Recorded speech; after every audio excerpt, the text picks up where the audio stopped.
ગોપ ડુંગર અથવા ગોપનાથ મહાદેવ ભારત દેશના પશ્ચિમ ભાગમાં આવેલા ગુજરાત રાજ્યના સૌરાષ્ટ્ર વિસ્તારના જામનગર જિલ્લામાં આવેલા જામજોધપુર તાલુકામાં આવેલા મોટી ગોપ ગામ નજીક આવેલું શિવ મંદિર છે.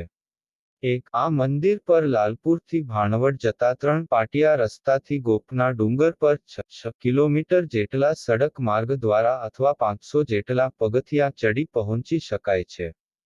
આ ડુંગર દરિયાઈ સપાટીથી આશરે 330 મીટર 1082 ફૂટ જેટલી ઊંચાઈ અને આશરે 2 ચોરસ કિલોમીટર જેટલો વિસ્તાર ધરાવે છે.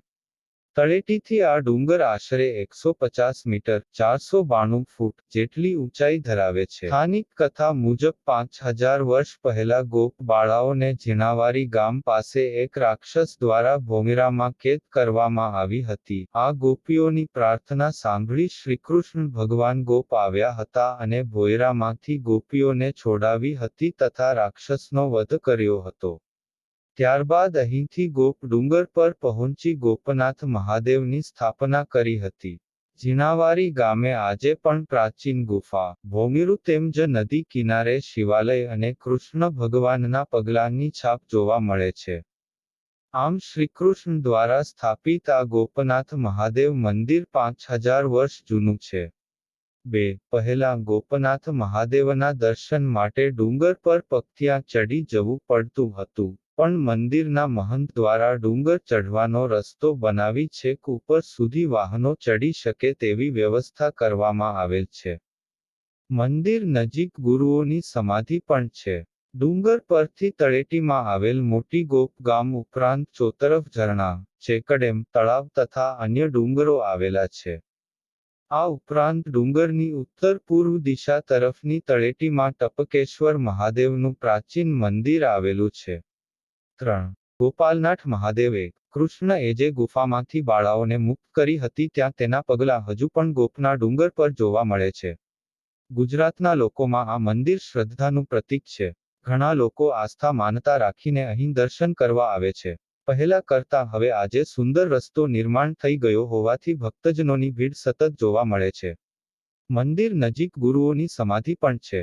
મોટી ગોપની આજુબાજુ ઝરણા, ચેકડેમ, તળાવો, ડુંગર સાથે સુંદર કુદરતી વાતાવરણનો નજારો છે. તળેટીમાં ટપકેશ્વર મહાદેવનું મંદિર પણ આવેલું છે.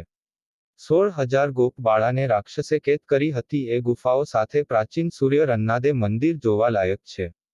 આ મંદિરની કલા કારીગરીમાં પથ્થરોની કોતરણી જ એવી રીતે કરાય છે કે તેના જોડાણ માટે બીજી એક પણ વસ્તુની જરૂરિયાત ન રહે. આ અતિ પ્રાચીનની મુલાકાત એકવાર લેવા જેવી છે. જામનગરને છોટી કાશી કહેવામાં આવે છે. આ શહેરમાં તેમજ જિલ્લાના આજુબાજુમાં ઘણા પૌરાણિક સ્થાનો જોવા જેવા છે. આ ગોપનાથ મહાદેવ મંદિર તમે જ્યારે ચડતા હો ત્યારે આજુબાજુના કુદરતી વાતાવરણનો નજારો જોવા જેવો હોય છે. નીચેથી તમે 150 મીટર ઊંચાઈએ આવેલ પહાડની ટોચે મંદિર નિરખો ત્યાં જ તમને એક અનેરા ભક્તિભાવ સાથેની અનુભૂતિ જોવા મળે છે. પહાડોને કોતરીને બનાવેલ રસ્તાની આજુબાજુનો નજારો સૌને ગમી જાય તેવો છે. મંદિરની આજુબાજુ વિશાળ જગ્યાઓમાં તમે ફરી શકો સાથે ચારે તરફનો નીચે તળેટી સુધીનો નજારો અને દૂર દૂર દેખાતા ખેતરોની હરિયાળી માણી શકો છો. ખાસ વિશાળ પવન ચક્કીઓ ખૂબ જ આકર્ષક લાગે છે. આપણા તમામ પૌરાણિક મંદિરો વિશે ઘણી દંતકથાઓ હોય છે. આ ગોપનાથ મહાદેવ મંદિર વિશે પણ ઘણી લોકવાયકા સાંભળવા મળે છે. શ્રીમદ ભાગવતજીના દશમસ્કંદ ઉત્તરાર્ધ 59માં અધ્યાયમાં આ મંદિરની સ્થાપનાનો ઉલ્લેખ છે. અહીંના રાક્ષસને એકલો પુરુષ ન મારી શકે એવું વરદાન હોવાથી ભગવાન શ્રીકૃષ્ણ સત્યવાન નારી સત્યભામા દેવીની સાથે રાખીને તેને નાશ કરે છે. હાલ મંદિરના મહંત તરીકે મંગલગીરી બાપુ સેવા આપી રહ્યા છે. રજાના દિવસોમાં આ જગ્યા પરિવાર સાથે ફરવા જવા જેવી છે. બાળથી મોટેરાને કુદરતના સાનિધ્યમાં એક અનેરો આનંદ આ પવિત્ર જગ્યાએ જોવા મળે છે.